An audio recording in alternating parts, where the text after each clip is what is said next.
national level or European level, how they are dealing with the process of transformation, with the recovery, post-COVID recovery process.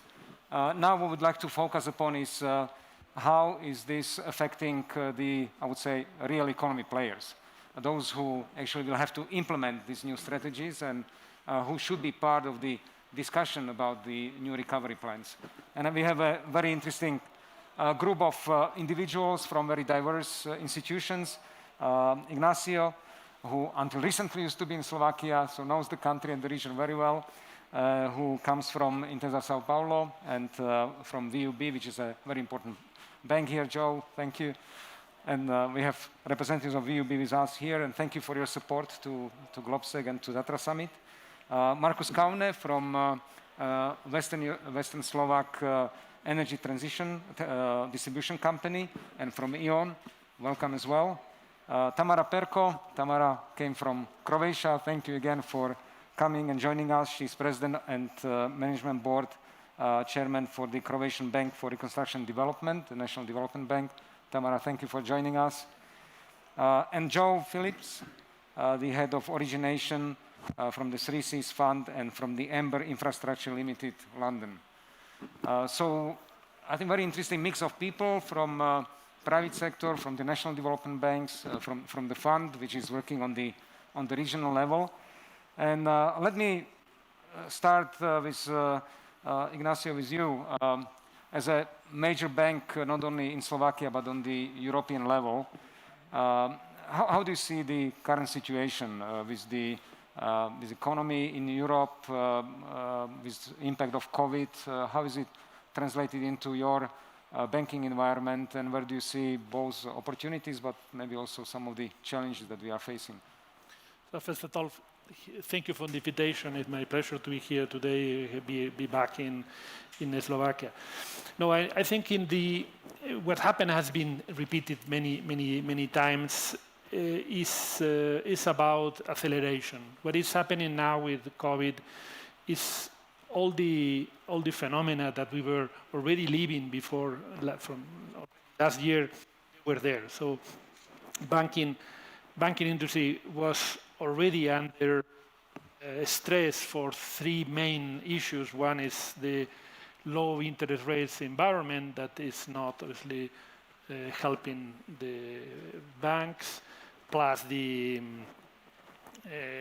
super enhanced regulation in the last years, requirement of additional capital, and lately the technological transformation with moving to digital. Digital is also something that is touching every aspect of every industry, including banks. So how things are moving. When we see the COVID crisis, you realize how important it is to have sound banks in the country, because it happened already in the financial crisis, when the financial crisis was something very dramatic in many countries in the States, in other parts of Europe, but in this part of Europe, financial crisis never existed. So we saw in the newspapers that we know about Lehman, we know about some important banks in the UK or something, but in the banks here never suffered, and by definition never created a problem to the Slovak taxpayers or the government. And now we see a similar situation. We see that the banks are in the middle as well of solution of many things.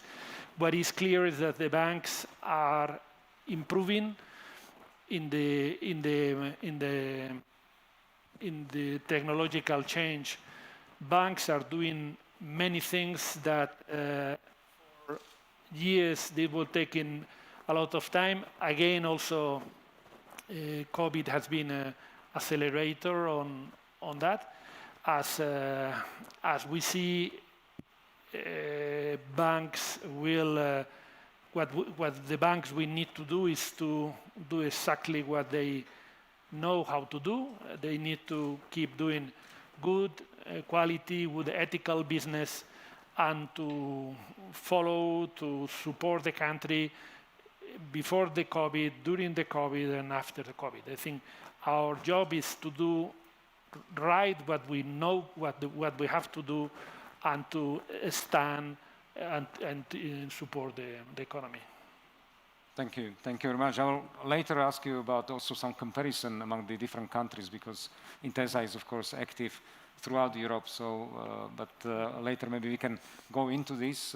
What are the different reactions of the governments to Corona and how it reflects on the economies? But now to Markus. You have come recently to Slovakia, although you know Slovakia very well, and your wife is Slovak, which is wonderful. You know the region very well, learning some Slovak gradually, step by step. Trying hard. And but you are in charge of an important company in charge of energy distribution now, not only in Western Slovakia but also more and more in Eastern Slovakia as well through the merger. My question is, because obviously energy is a key element of the whole transformation and the transition of not only Slovakia but the whole Central Eastern Europe.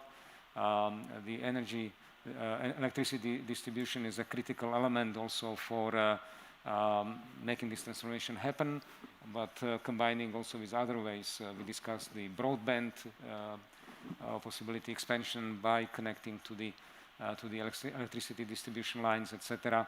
So how do you see the role of electricity distribution in your case, of your company in this process of transformation, and what are the key areas you are exploring? Yeah, maybe in the beginning, I really would like to share with you the magnitude of transformation we are having ahead of us. Because it sounds always, you know, a little bit more renewables and things gonna get all right.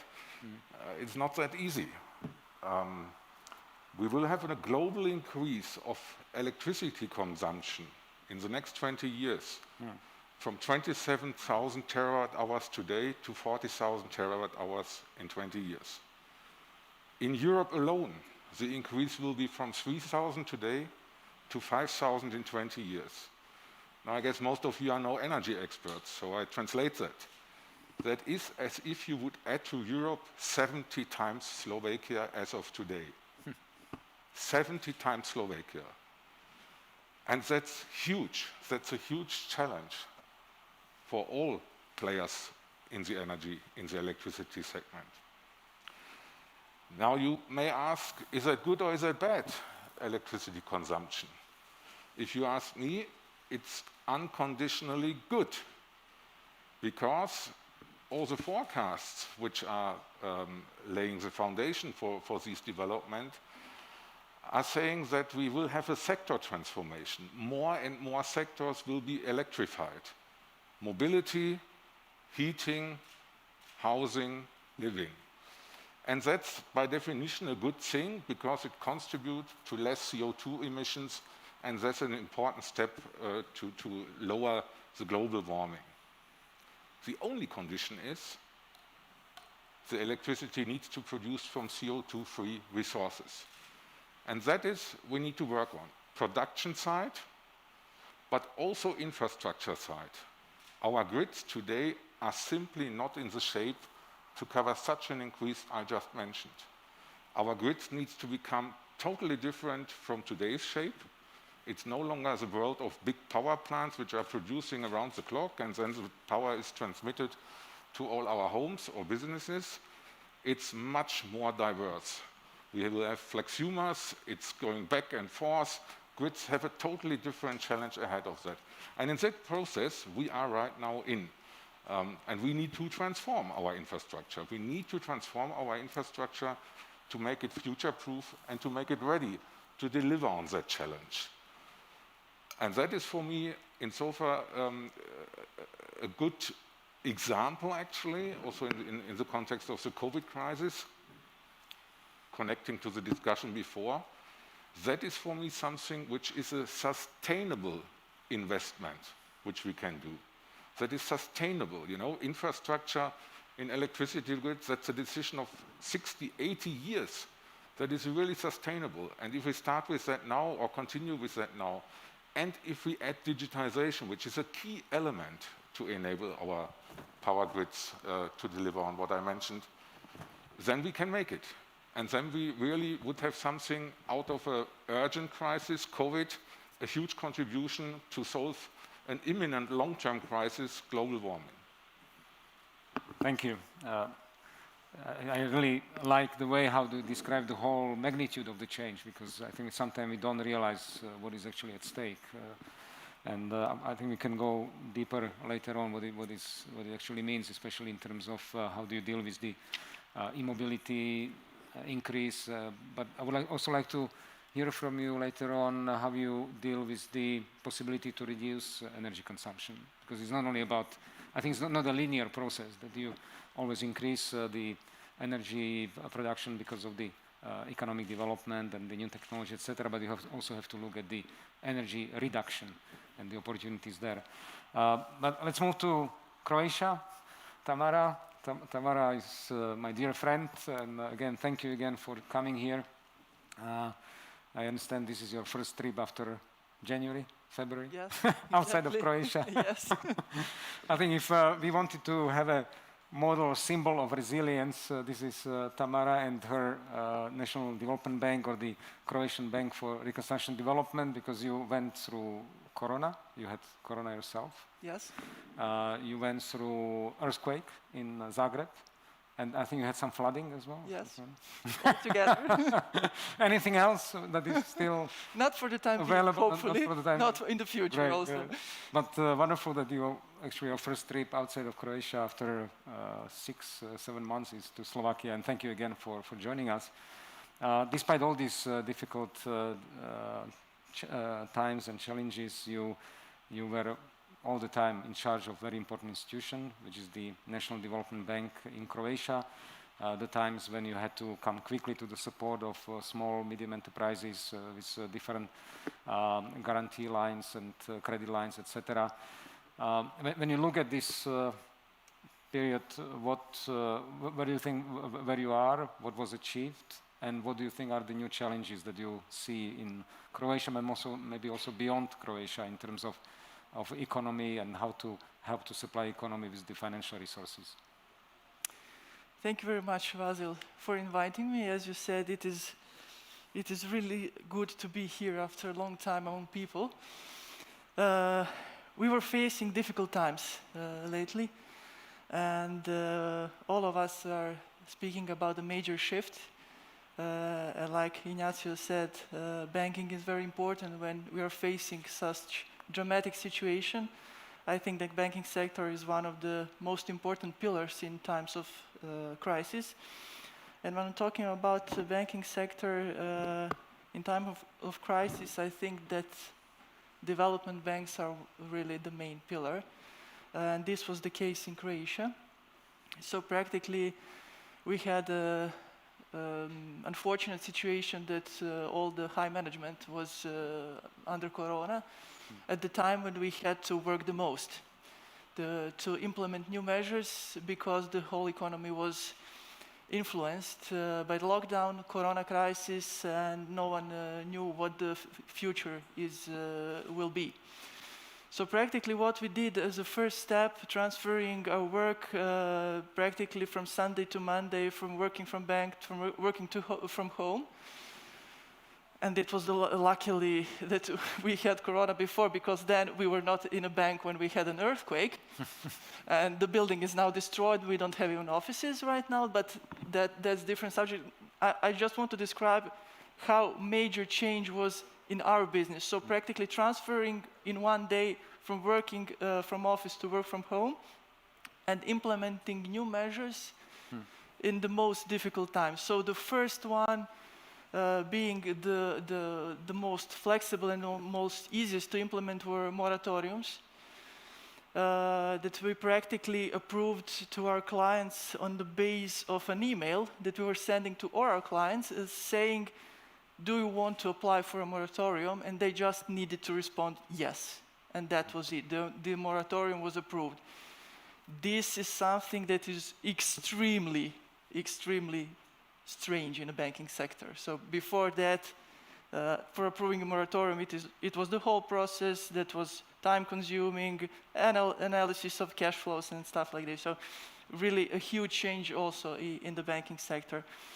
We went also for the approval in the European Commission. We got to the approval for a lending potential of 13.5 billion euros from European Commission already at the beginning of April. We approved a lot of liquidity loans.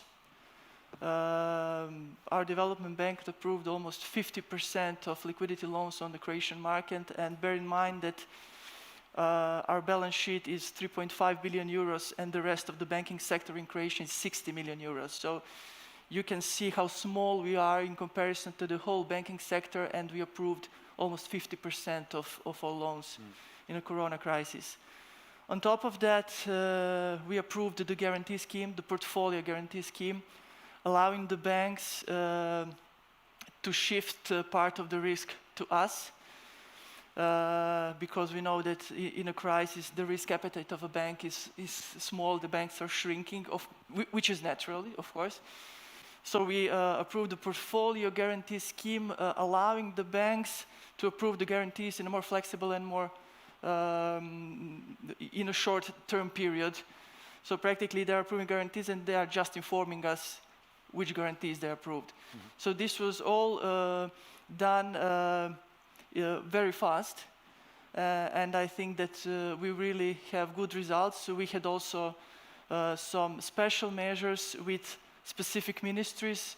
For example, with the Ministry of Transport, they backed us with 90% guarantee, so we were able to issue the 90% coverage guarantee to the commercial banks, which is extremely good in these times, and the banks reacted well.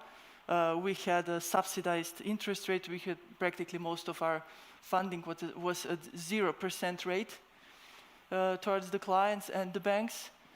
So trying to facilitate in all fronts in order to be able to overcome this difficult period.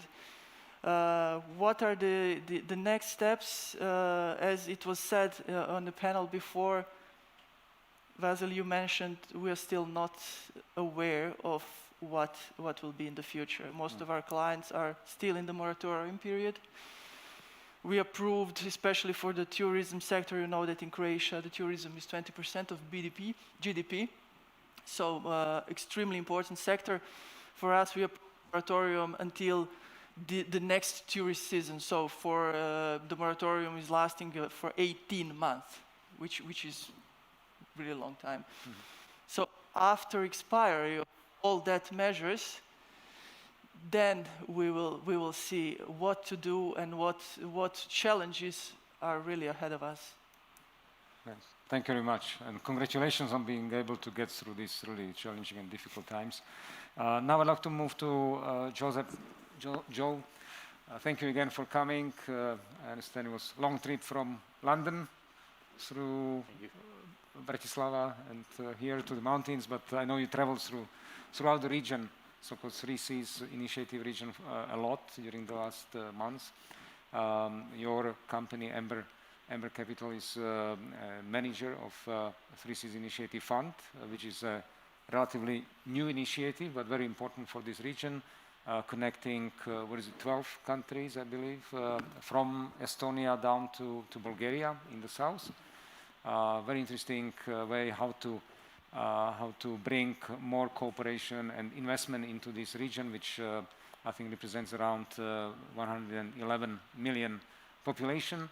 So quite a big area, great potential, which probably hasn't been utilized yet, and where most of the focus, at least until recently, was on the east-west connectivity, not north-south.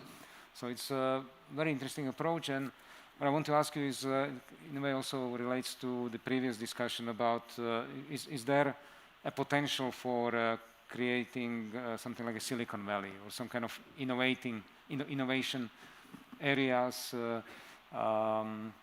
structures which could be cross-border, or where do you see the opportunities for such funds as Three Seas Initiative, and how it could support investments in this recovery period? Well, first of all, let me thank you for the invitation to come to Globsec. It's my first time in this part of Slovakia, and it's very pleasant. I don't really want to leave. Look, so my role is at Amber Infrastructure is origination, finding investments in infrastructure within the Three Seas region for the Three Seas Initiative Fund. So Amber is the exclusive advisor to the Three Seas Fund.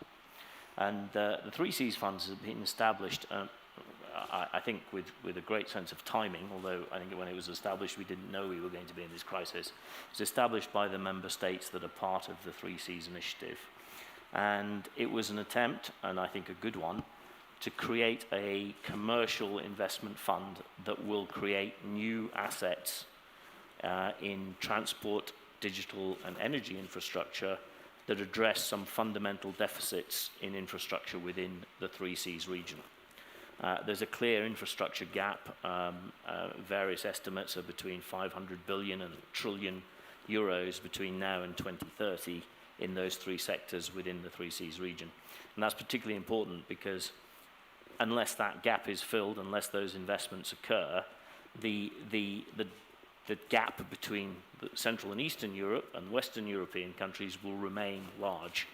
And I think that, so that was the intention of the Three Seas Fund. And as you rightly pointed out, part of it was to improve connectivity, whether that be digital or hard transport assets on a north-south axis, and improve the connectivity within the countries in the region.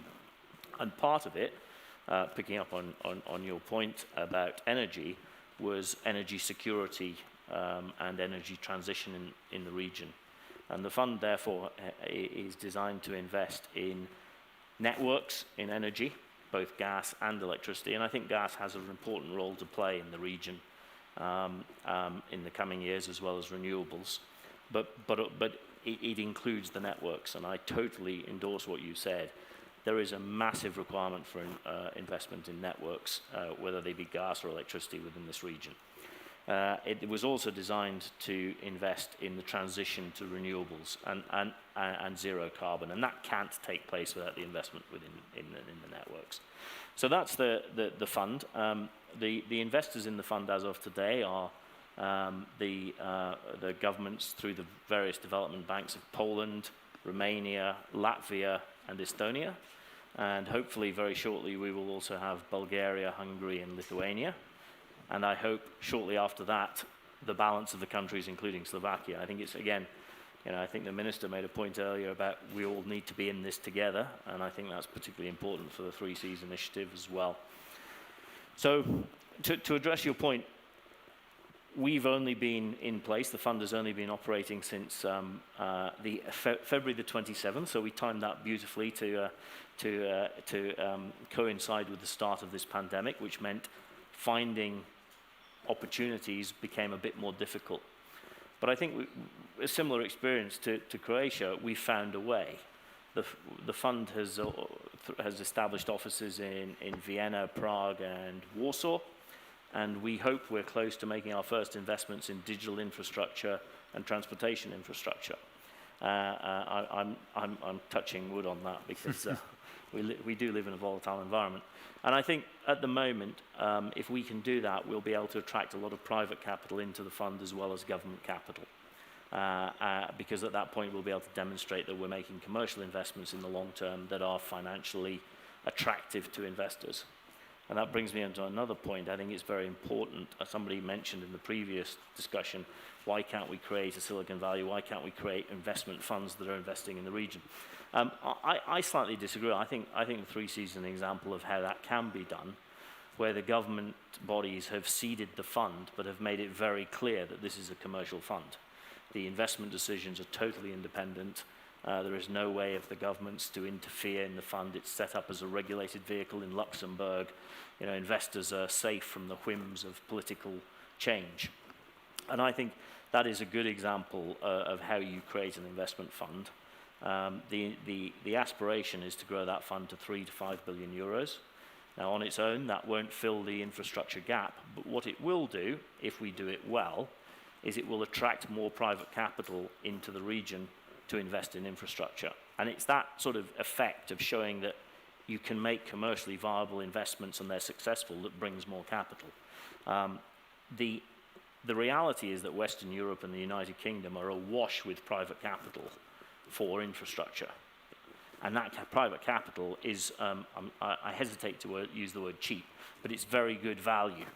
The cost of capital is low. It's at a small premium to the risk-free rate. But that is not the case in Central and Eastern Europe. There are pockets where private capital is available.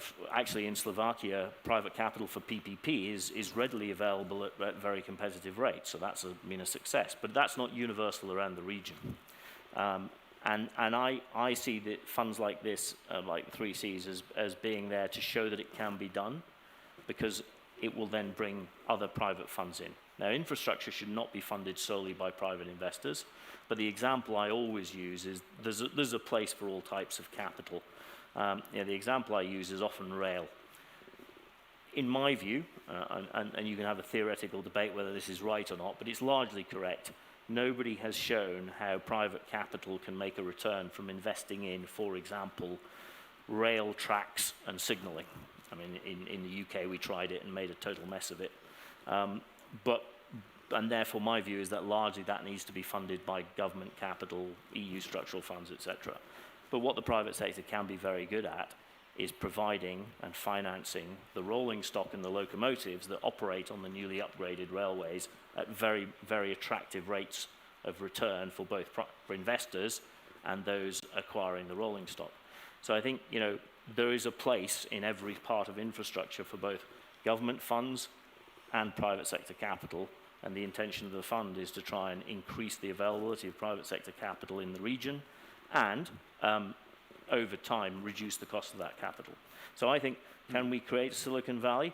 Well, I'm not the Silicon Valley man, but we can certainly create private capital that provides some of the infrastructure that's going to be needed as we go through this change from the economy we had before to an economy that's focused on carbon reduction, digitalization, and improving transportation links. And the prize, in my personal view, is reducing the disparity of wealth, both between Central and Eastern Europe and Western Europe, but also within countries generally, between some of the highly developed urban areas and the rural areas. And if we get that infrastructure right on digital transport and energy, I think we create an opportunity to remove those disparities of wealth. Thank you. Great ambition. Of course, I hope that there will be enough projects for the fund to invest into. Now I would like to move to the next round of questions. Actually, it's the same question to each of you, because as you know, this afternoon is about the recovery plans, about the post-COVID recovery, and how countries of this region, but as within the European Union, how they can approach this big challenge, but also opportunity. So my question would be to you, one, are you participating in the process itself? Because I think recovery plan is very much also about the communication, cooperation, and working together with government and other entities. Secondly, what do you expect from the recovery plan? What would help you in your work where you are? And thirdly, what do you think is the current status in the countries where you operate, or when you look at the situation? So I would actually start with Tamara, because you are kind of closest to the government. Yes. And I would be surprised if your bank is not part of the process. So maybe what is the situation? What do you expect, and how it is translated into kind of specific action? Well, to start from the government level, the Republic of Croatia can have at disposal 22 billion euros, 12.6 being from MFF and 9.4 being from the Next Generation. If we talk about Recovery and Resilience Fund, there are 8.3 billion euros at disposal, out of which 6 in grants and the rest in loans. We are actively participating because we have to report, I believe that the final date is April 2021, of the measures that will be covered. So we are in contact and discussing with all the ministries that are related to the economy, Minister of Finance, Minister of Economy, discussing about the potential measures. What do we see? It's a lot of new products on one hand. On the other hand, stronger old products, let's say like this, for example, guarantee schemes. As I said before, the risk appetite of the banks will shrink in the future period, so we need to give them the adequate risk coverage in order to give them space to release the funds and to be able to do some investments actually on the market. We do believe that the investments are needed from both sides, the public, but of course the more important private sector.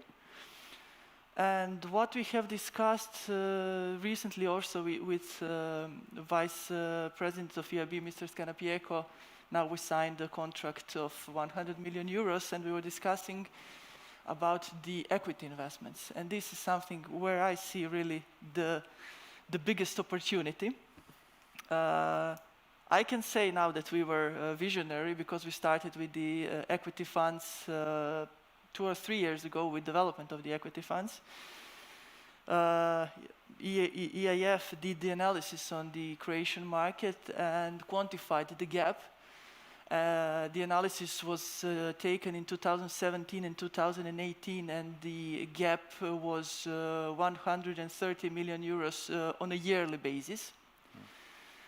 I believe that now after the COVID, the gap will increase significantly. And we started to work on the development of the new equity funds on the Croatian market. So I can say that today we have 3 new equity funds fresh. So one started to work last month and 2 will start by the end of the year with the raised amount of more than 200 million euros. So we are prepared for this new phase right now. But does this include also risk equity? Because we had in the previous discussion we had questions about how to support innovation, the fact that the young innovative companies do not have enough support, venture type of yes, capital. and this is the second part where I can also say that we were visionaries. We established a venture capital fund last year. It's working now for something more than 1 year. And it was very difficult to establish this one. I have to say, with a lot of obstacles. I had to look the support from the Croatian government. And thanks to the support from the Croatian government for the relevant ministries, we succeeded in establishing this fund. And really, we said, we know that there is a gap on the market. Please give us the opportunity. We will do everything. We will overcome all the obstacles because we are sure that we will get the good results. And we are really getting the good results. So as I said, the fund is working for something more than 1 year. And they have looked at 1,500 projects already, invested in 85. 20 of them being pure venture equity investments, and 65 of them being in accelerator component, which is exactly what you were discussing on the panel before. So usually they are young people, but I'm not restricting this to young people. Comes with an idea, but he doesn't know how to fund the company, what to do, the taxes. He doesn't know anything, he or she, whatever. So he is in this accelerator component when he gets a right education and the initial funding. And the first results are really great, and we established the fund together with EIF. So EIF is running the whole process because they have the know-how, we don't have it. And the fund manager said that we have probably the next unicorn in his portfolio. So we are expecting to have the next Croatian unicorn very soon. So I can say this is really a great experience and a really good example, I think, how to do it. We in Croatia, for the time being, have some special cases. When we are talking about RRF, we are talking about the green and digital. So for the time being, these are exceptions in the market, like Infobip, who is the first Croatian unicorn. And unfortunately, Infobip is preparing themselves to list on the New York Stock Exchange. Did they receive any funding from you? Infobip, did they receive any funding from HABOR? No. No, Not yet. no, not yet. They are now preparing to list. It's really an amazing company. I think it was Yeah. the first company in Central Europe which received, which was able to achieve over 1 billion euro valuation on the stock exchange. Yes, Right. what they are doing, they're practically the platform for WhatsApp and Viber applications. And they are doing business in more than 60 countries in the world. And they started practically from the apartment, the two brothers, from the apartment of their parents. The story is very typical for Croatia, but I think all the neighboring countries. One of the brothers was started to work in a government company, and practically the first day of his job, at lunch he said, no, I will not do it, and he went home. So he was working in a state-owned company for half a day, and then he started his own business. So I think that we have some typical stories all over. We have also Rimac. Now there is a rumor they have the fastest electrical car in the world. There is the rumor that they will now take over Bugatti. And as I said, I'm sure that every country can have few of these examples of exceptions, but I believe that what we have to do, we have to work that these are not exceptions. We have to work and facilitate the people with good ideas and good projects to really realize those ideas and projects. And I think that this venture capital with accelerator component and equity capital funds are the right tools for getting these results. As you said, we know where we are, we know where is our goal, but how to do it. I think that this is one of the way of how to do it. Thank you. Excellent. Very interesting. Ignacio, Intesa is obviously one of the systemic banks of the European Union, very important not only in Italy but throughout also Central Europe. How do you use what is your expectation from this recovery and resilience plans, and how do you think the bank could or should participate, and what contribution it can make to the plan?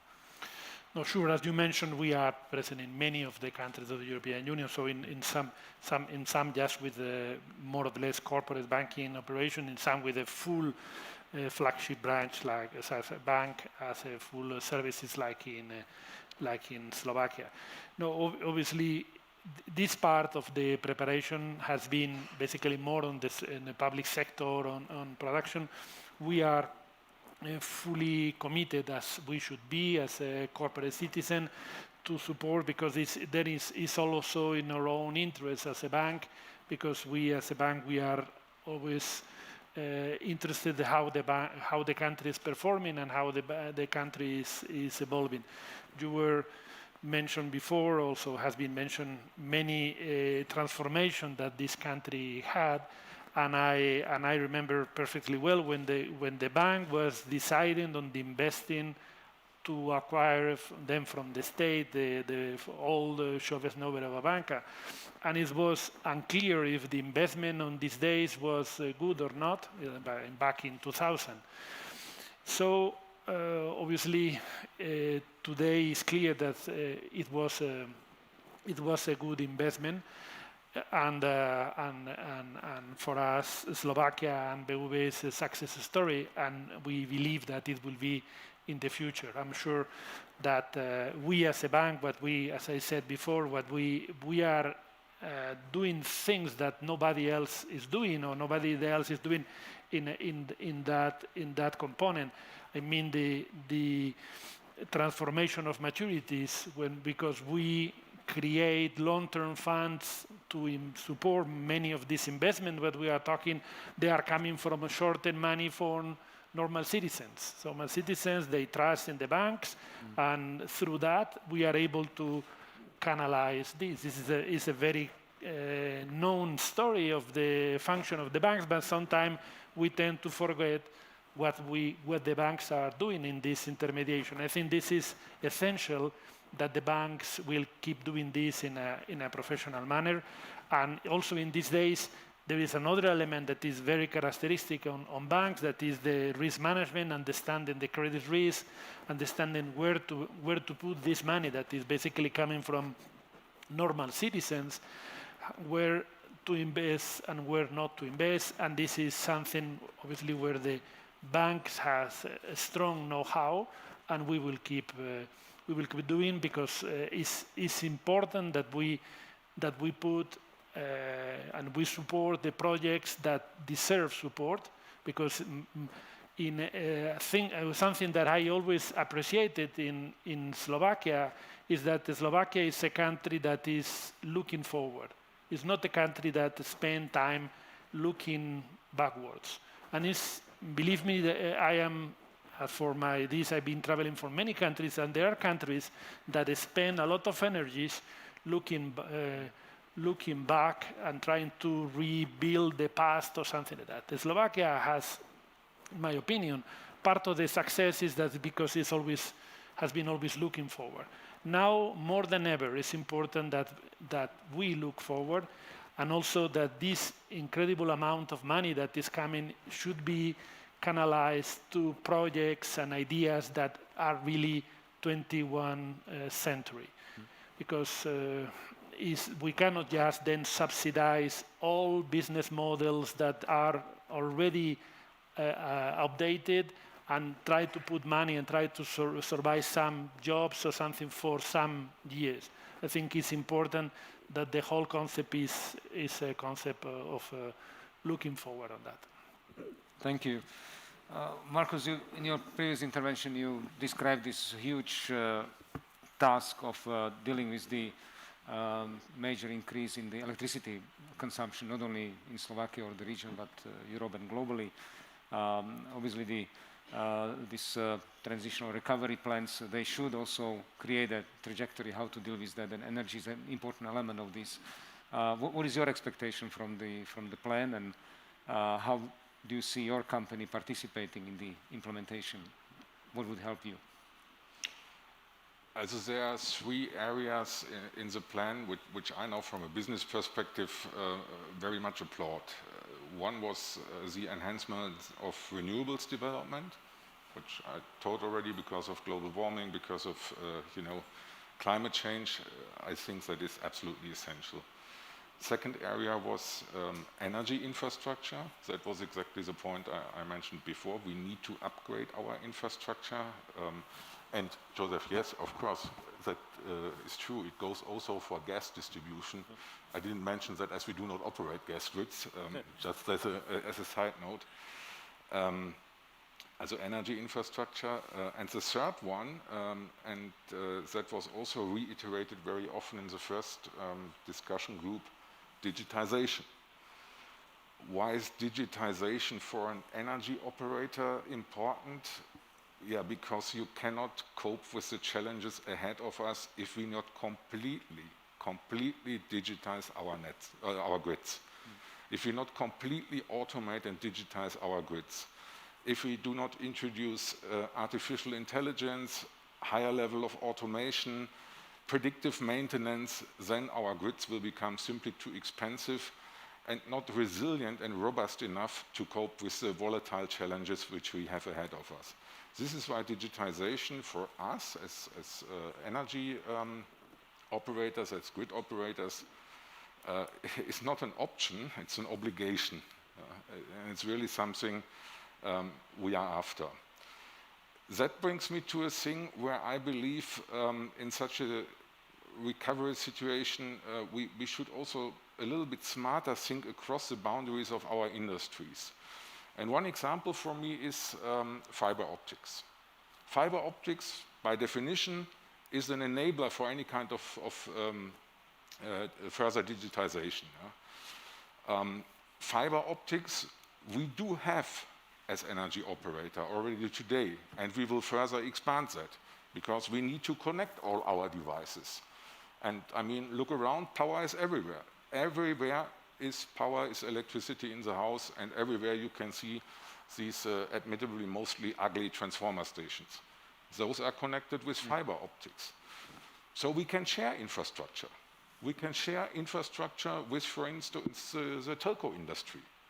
We do not need the full capacity of fiber optics for our purposes. We probably need only 5%. And those are examples for me where we also cross-sector, cross-industry should think about, and by this contribute to a leverage of recovery funds, given to the industry. And the second thought, if you allow me, Minister Heger mentioned solidarity and responsibility, and I think that is really very, very important. And now you could say, why is there sitting a CEO of a grid company and wants to benefit from recovery funds? He can invest his money by himself. There are a lot of investors out there who are happy to invest infrastructure. Yeah, in principle, that's true, but don't forget the energy business, like the telco business, by the way, is a natural monopoly. We are a regulated industry. There is a regulator called URSO in that country, which always has to keep the balance between what is needed as investments and what is affordable for the citizens in that country. So even if I had the money to do all the investments, which I do not have, but even if I had them, he would not prepare to accept those because the customers would have to pay it then via the energy prices. And that is a problem of solidarity today. We need to keep that balance. But there's another dimension, and that is for me solidarity in a timeline. If we do not start today to enforce an energy transition and to rebuild our energy system, what about the solidarity with our children and with our grandchildren and all the generations to come? And I think that is quite often a little bit forgotten in the debate. Thank you. Very, very interesting ideas. I love your example of fiber optics as a very important element of the national infrastructure, which has to be developed, and it's an important part of digitization and innovation, etc. Without this, it's impossible to do it. I think what you described is exactly what has to happen, not only in Slovakia, but all of these countries, that the governmental agencies, operators and private companies like yours, banks, etc., they have to start talking to each other to see how to translate some ideas from the recovery plan into specific actions and projects. So I hope that this will happen and that we'll get to this point as well. Joe, 3 Cs, I think we have big hopes from the fund and from the initiative itself to bring more money for the investments, including cross-border investments, because I think this is something which we are missing. When I was at the European Investment Bank as the Vice President, one initiative I launched was to establish or to build this high vitesse, fast train infrastructure and connectivity between the capitals of V4, connecting Warsaw, Prague, Bratislava, and Budapest, which I think would be a great demonstration and great example how the countries really work together, not just on paper. So how do you identify this type of projects, and especially how do you connect your funds, possibilities, and opportunities that you bring with the money and the knowledge to these recovery plans, which are mostly on the national level? I think the simple answer to that is that the 3Cs fund is a private sector provider of capital to infrastructure, even though most of the capital invested in it has come from governments. So we stand aside from the recovery funds, but we are complementary.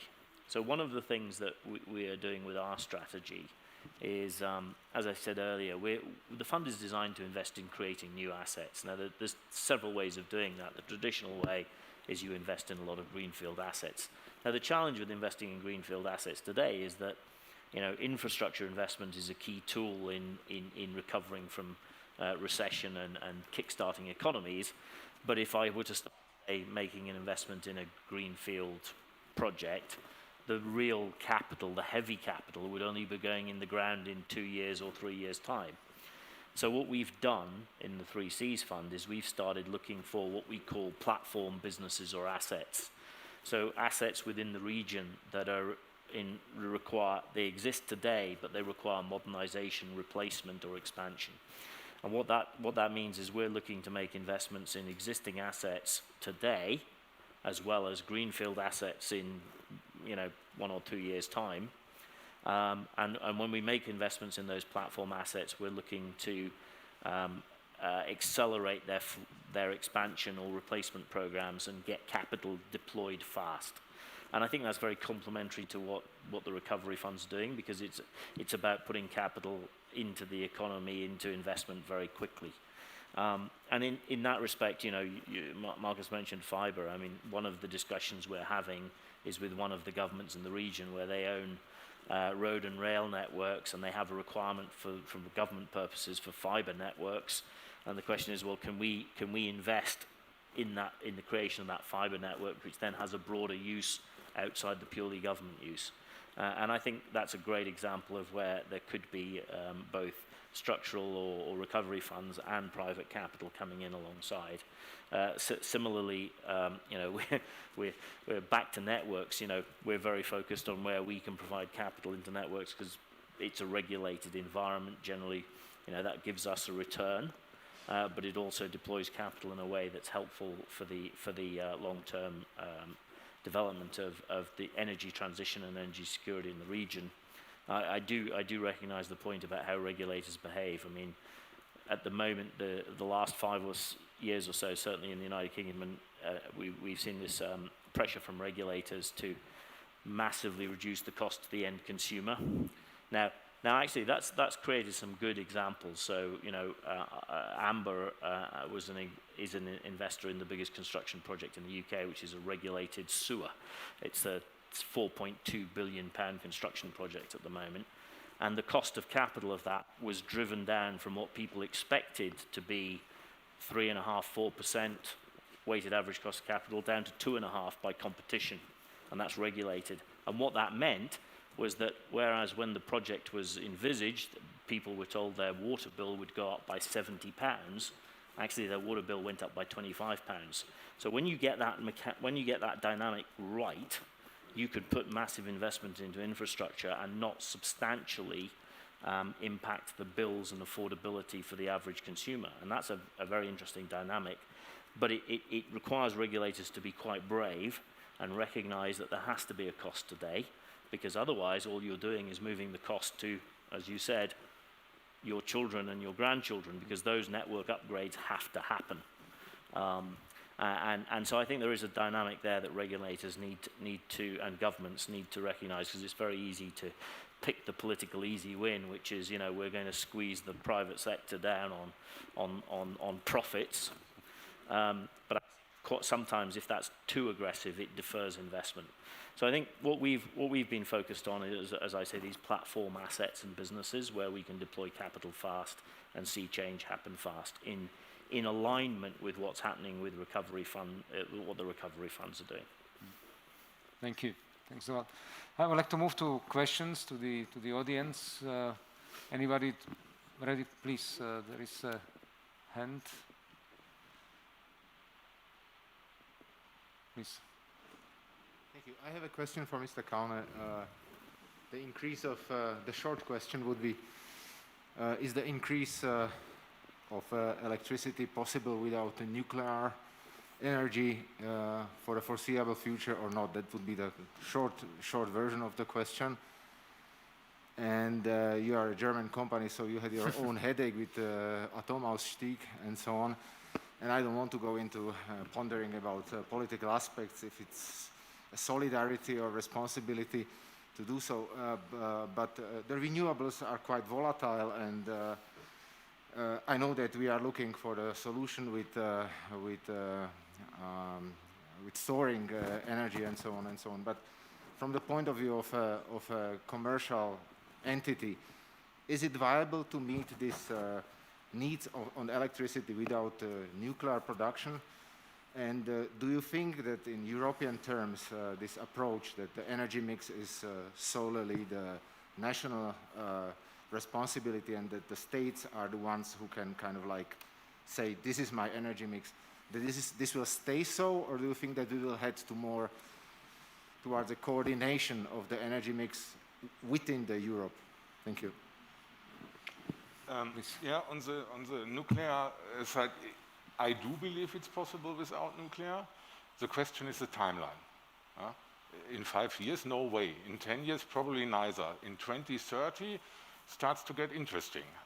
Requires decisions today which needs to be bold. But honestly, you alluded also to Germany. It was less a commercial discussion, it was a societal discussion in Germany. And also we as a company, as E.ON, really had to learn, and I can tell you it was not an easy process. At the end, you cannot pursue certain projects, ideas, whatever, against the broad resistance of a society. Even if you're fundamentally convinced that this is absolutely the right thing, you know, and it's CO2 free and everything, it doesn't work.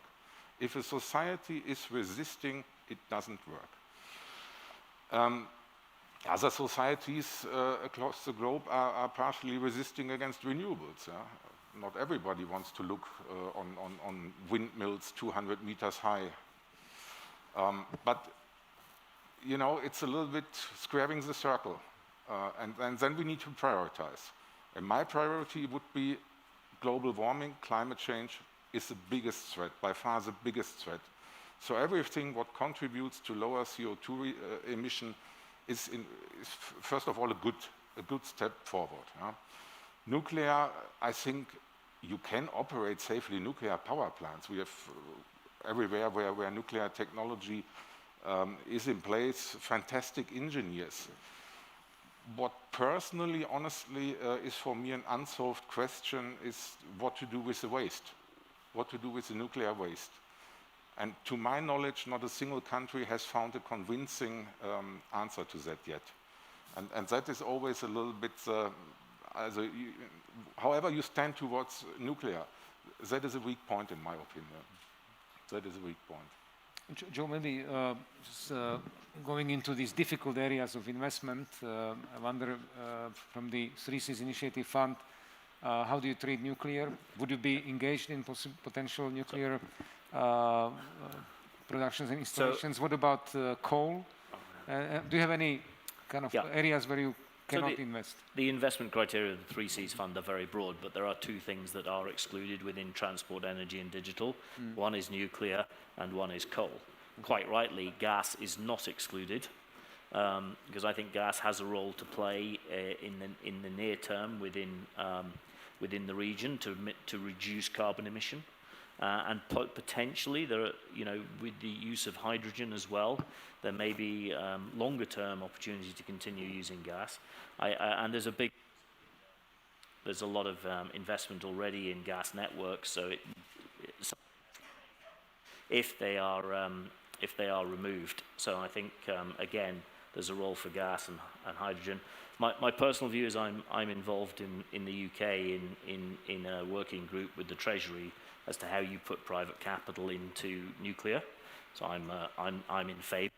I think nuclear has a role to play if we want to rapidly reduce carbon emissions. And Europe has a leading place in terms of technology in nuclear. So I think again, you know, there are a number of Europe does lead the world, and that I would argue is one of them. Thank you. Please, one point I would like to add to the question on nuclear. I said I believe over the time renewables can compensate that. There's one prerequisite. We need also storage capacities. Today we are producing power from renewables like hell, but honestly, the majority goes down the drain because it cannot be used at the same time. So what we really urgently need to work on, and that is also a little bit the bridge to your next topic here, is storage capacities, batteries.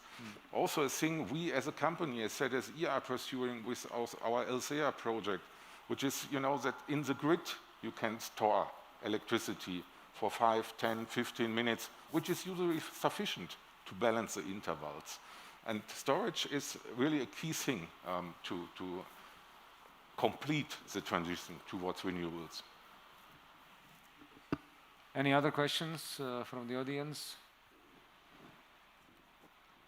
Maybe one question to Ignacio, because again, looking from the commercial banking point of view at the situation now, at least I have the feeling that we are going through the first phase from the banking point of view of dealing with Corona crisis, which is very much focused on providing liquidity, making sure that companies, especially SMEs, are able to survive in the situation where they either have to close or the supply chains are interrupted, etc. And there is a lot of liquidity, also thanks to national development banks, institutions like EIB, ECB, of course, helps with flooding markets with the liquidity. I think the question is how long this situation can continue in terms of debts, both public but also corporate debts, and then also how the companies will be able to deal in the situation where the debt to equity ratios are obviously increasing, and at some point some type of recapitalization will have to probably come to place. How do you see this situation, and what do you expect in the near future? As you mentioned, there is now we are in the standstill situation, trying to obviously to gain time. Is this? I think what we are already carrying some analysis scenarios of hypotheses. In general, it's said even at European level that next 2 years will be hard in terms of bottom line, because obviously cost of risk and so on will increase. What I think that is critical and crucial is that banks will understand what are the different times and where we will need at a certain point to reach certain discussions also with central bank, with local governments, European Union, and because at the end, once the pandemic will be over or relatively over, when we will arrive, there will be some temporary situation in some sectors that will be temporarily affected by that, but others will be really affected, and after that will keep suffering for a while. Thinking in I don't know, public theaters and restoration, bars or something. Thinking in hotels, flights, there are polls that say that 50% of the respondents, they said that they will not take a plane in the next 3 or 4 years. Obviously, probably it is not our case, because we prove that it's also safe traveling. But it's not for everybody. Also the same for hotels and so on. So there will be some sectors that will be after when this pandemic will be over. We will have. So I think banks, we will have to be very, very responsible on that, because and for sure not forgetting, as I said at the beginning, that all the funds that we are moving are not funds of Intesa San Paolo or Raiffeisen or anybody else. Some are funds from citizens. So citizens trust in us. They give us their 1,000 euros or 10,000 euros. They give us to us, and they trust that we will handle carefully. And this is what we will do. And but in the next month, it will be very, very challenging as that. And if I can add, since we have still few minutes to the end, before was been talking about education many times on education, how crucial it is to invest in education. But I will just I would like to say be a little bit provocative in the day that education needs to be properly understood, what we understand by education, because obviously we don't want to have an educated population, because just educated could mean nothing, because if you are educated in a way that is useless for the today's and tomorrow's world, then it's useless. So if we have somebody, with all my respect for philosophers, if we will have an army of philosophers, will be educated, but probably not the right brains. And then the problem is, more successful is Slovakia on getting properly trained people and properly educated for the new digital world. more risky will be with the brain drain, because I think that this is, for me, talking on meeting in many countries in the region, this is something that has a devastating phenomena on the region. And I think that also on this plan and the resilience plan should consider how to then retain the talent, because if you take good Slovak people, you prepare them for the future, you give them all the tools, and then once he's ready, he flies to Germany, then we have back again a problem. So I think that the program should consider not just what we call education, the right education to become a worker of the 21st century, but also how to retain talent, that there are a lot of talent here, how to retain the talent in Slovakia. Thank you very much. Any questions before we go to the last round of questions? If not, then I would like to finish with one question, relatively simple or short, with brief answers as well. This whole recovery and resilience exercise that we are now undergoing throughout the European Union and in the region, do you believe that we will succeed?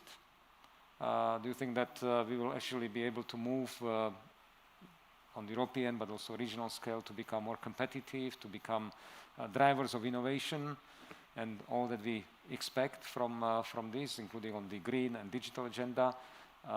If yes, what do you think are the reasons why this time we will succeed? Should we start with you? Yes. And if not, why not? There are still a lot of ifs Yeah. in the whole picture. So it's very difficult. Being an optimist, I will say yes, definitely. And definitely from our side, do everything to make it successful. But on the other hand, I see a lot of challenges on the way. And like it was emphasized on the previous panels, it's not just investments. We need reforms and structural reforms.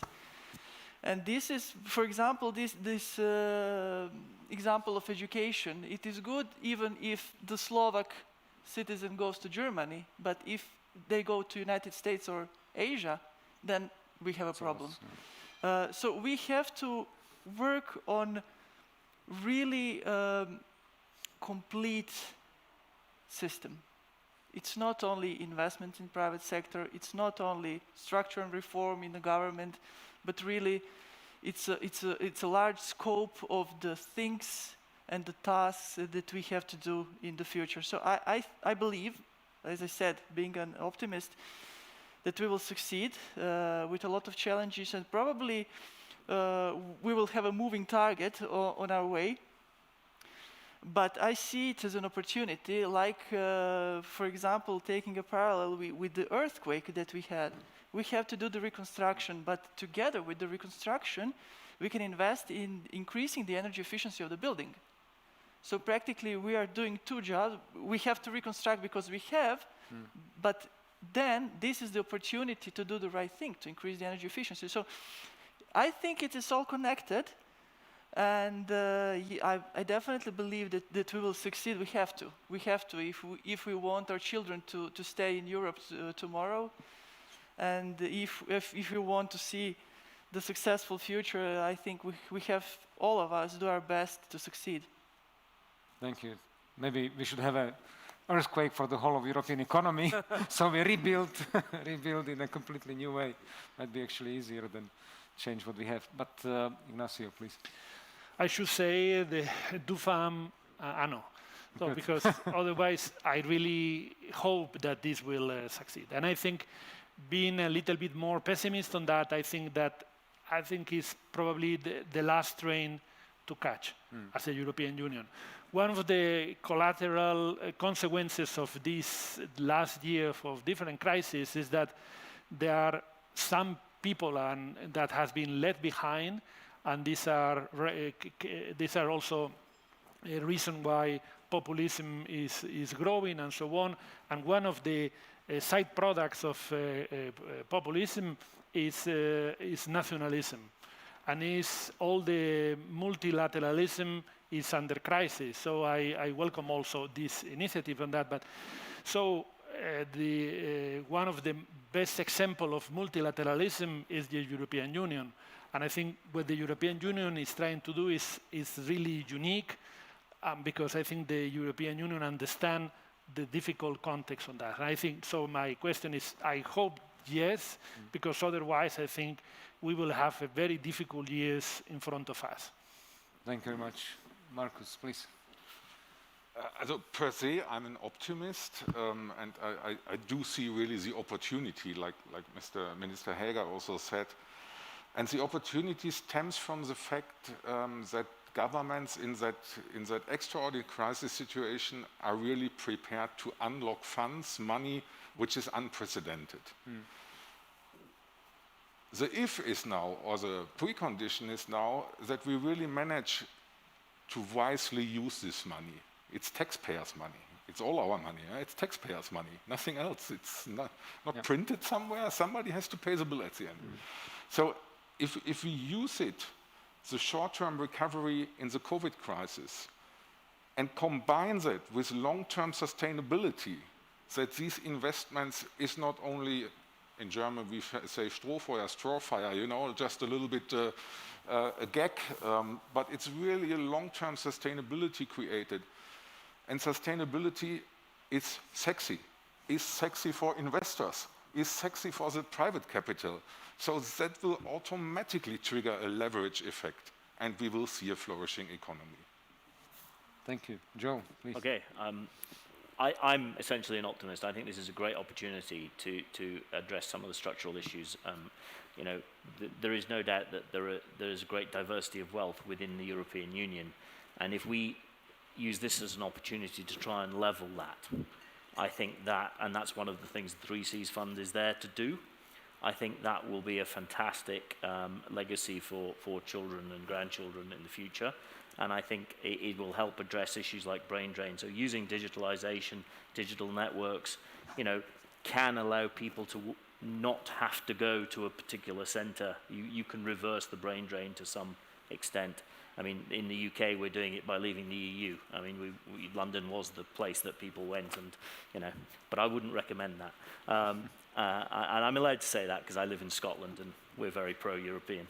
So I think we've got an opportunity. It depends on what we do now. If we really address some of those gaps in wealth and access to infrastructure and healthcare and education within Europe, I think Europe will come out of this a better, stronger, and actually better prepared for its position in the world, because it will have to compete as one bloc versus Asia, North America in particular. And I think it's a great opportunity. Sometimes we do our best in adversity, and I'm going to be the optimist and say we will do well. Excellent. Makes me also optimistic that we are finishing exactly on time. I see it's 4 seconds to the end.